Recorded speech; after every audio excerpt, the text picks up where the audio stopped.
क्या है, सर क्या उद्देश्य? आज कृषि विज्ञान केंद्र पर किसान मेले का आयोजन हुआ है और बड़ी संख्या में हमारे किसान भाई बहन यहाँ पर आए हैं। इससे पहले एक सप्ताह पहले माननीय प्रधानमंत्री मोदी जी ने जब प्रधानमंत्री किसान सम्मान निधि जारी की थी, वो प्रधानमंत्री किसान सम्मान निधि बिहार से जारी की थी, लेकिन 9 करोड़ 80 लाख किसानों के खाते में पैसा पहुंचा था। और आज जिस तरह से इस किसान मेले में स्टॉल लगाए गए हैं, सभी उन्नतशील बीज कौन कौन से, आजकल हम मक्का का जैसे सीजन चला है, हम जैविक खेती के बारे में कैसे जैविक खेती से अपनी पैदावार बढ़ा सकते हैं, किसान को समृद्ध हम कैसे कर सकते हैं। तो मैं कहूँगा कि आदरणीय प्रधानमंत्री जी के नेतृत्व में जिस तरह से किसानों की समृद्धि की जा रही है और किसान खुशहाल है, उसके पीछे कृषि बजट मैं कहूँ कि जहाँ 21,900 करोड़ होता था 2013 में, आज इस बजट को बढ़ा करके 1,27,000 करोड़ करने का काम किया है।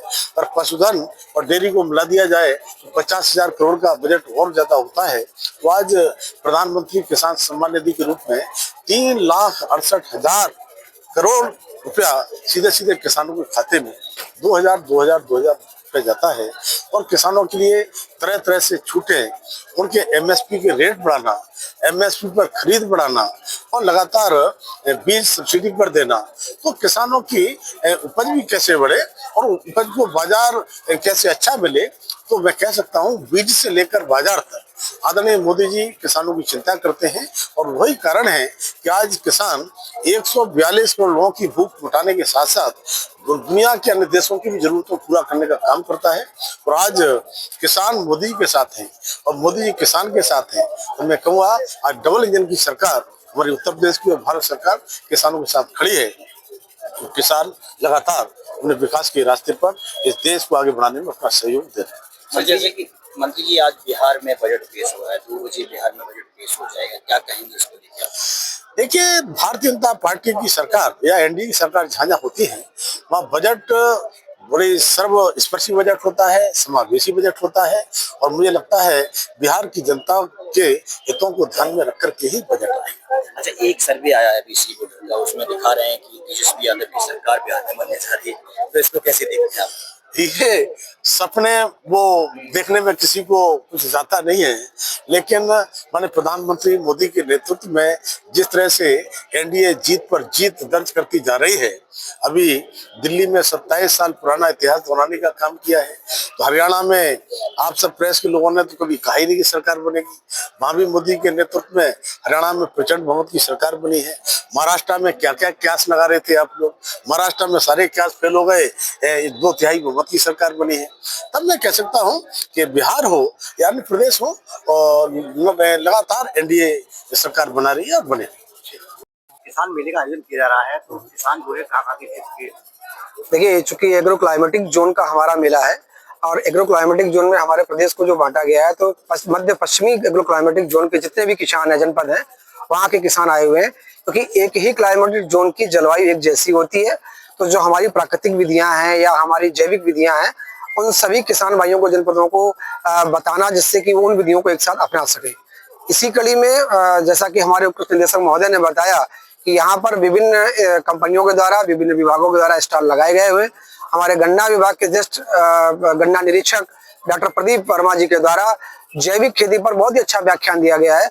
किसानों को प्रेरित किया जा रहा है कि जैविक खेती अपना लें, प्राकृतिक खेती अपनाएं, जिससे कि जो वर्तमान में हमारी जलवायु को लेकर के जो परेशानियां हैं, जैसे कि अभी आप वर्तमान में देख रहे हैं कि काफी तेजी से फरवरी और मार्च में हमारा तापमान बढ़ रहा है, इन सब विधियों से हम किसानों को कैसे बचाएं और कैसे हम किसानों की उत्पादकता को और उत्पादन को बढ़ा सकें। इस तरीके से सरकार जो है किसानों की आय दुगनी करना चाह रही है, क्या उसी को लेकर इस तरीके की योजना चल रही है? निश्चित तौर पर शासन की मंशा है कि किसानों को जलवायु के जो विभिन्न क्लाइमेटिक जोन है उसके अंतर्गत विभिन्न विधियों के द्वारा, चाहे जैविक हो, चाहे प्राकृतिक हो या अन्य उत्पादों के द्वारा, ऐसे उत्पादन तकनीकों को विकास किया जाए जिससे कि किसानों का उत्पादन भी बढ़े और उत्पादकता भी बढ़े और लागत कम हो।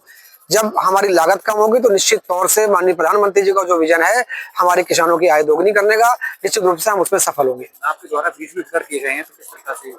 वर्तमान में त्वरित मक्का विकास योजना के तहत किसान भाइयों को जायद के लिए जो योजना चलाई जा रही है 50% अनुदान पर मक्का का बीज उपलब्ध कराया जा रहा है। किसान भाई शासन द्वारा निर्धारित कंपनियों का बीज हमारे गोदामों से क्रय कर सकते हैं जो स्टॉल लगाए गए हैं, और उसकी डीबीटी के द्वारा जो अनुदान की धनराशि उनको खातों में उनकी उपलब्ध करा दी जाएगी। आज किसान मेले का आयोजन किया जा रहा है, क्या कहेंगे? आज ये एग्रो क्लाइमेटिक जोन मध्य पश्चिमी जोन का ये जनपद बदायूं, बरेली, शाहजहांपुर, सीतापुर, संभल और अमरोहा के किसानों के लिए आयोजित किया गया था। ये एक दिवसीय कार्यक्रम है। इसमें किसानों को जागरूक करना और तमाम कृषि विभाग की योजनाओं की जानकारी देने के उद्देश्य से इसका आयोजन किया गया है। ये कृषि विज्ञान केंद्र उझानी में इसका आयोजन किया गया है। ये जो स्टॉल लगाए गए ये जो है आप किस किस के हैं? यहाँ पे विभिन्न विभागों के स्टॉल लगाए गए हैं, जैसे कि हमारा इफ्को सेंटर है, यूपी डास द्वारा संचालित नमामि गंगे योजना के अंतर्गत जो उनके गांव चयनित हैं जैविक कार्यक्रम के लिए और प्राकृतिक खेती के लिए, विभिन्न प्राइवेट दुकानदारों द्वारा यहाँ पे अपने उत्पाद लगाए गए हैं। जिला उद्यान अधिकारी द्वारा लगाया गया है उद्यान विभाग का। तो इस तरह से उनकी जानकारी देना, लोगों को जागरूक करना, उसी के उद्देश्य से ये स्टॉल लगाए गए हैं कि किसान इसको देखे, सीखे और अपनी खेती में उसका प्रयोग करे, जिससे कि उसकी आमदनी में वृद्धि हो और हमारा जो जमीन खराब हो रही है जो केमिकल फर्टिलाइजर के वजह से, तो उसमें अगर वो प्राकृतिक खेती का प्रयोग करेंगे तो हमारी जमीन की शुद्धता भी बढ़ेगी और हमें लागत में भी कमी आएगी। ओम हरि ओम चंद्रमः मनसो जातचक्षु सूर्यो अजायतः श्रोताभिवायुष्य प्राणस्य मुखादिदगनिर्जायतः। ओम सर्वमंगल मांगल्ये। माननीय मंत्री जी के हाथों से वितरित कराए जा रहे हैं। प्रधानमंत्री फसल बीमा योजना सूदखोरों के हाथों के नुकसान को का हाइब्रिड भी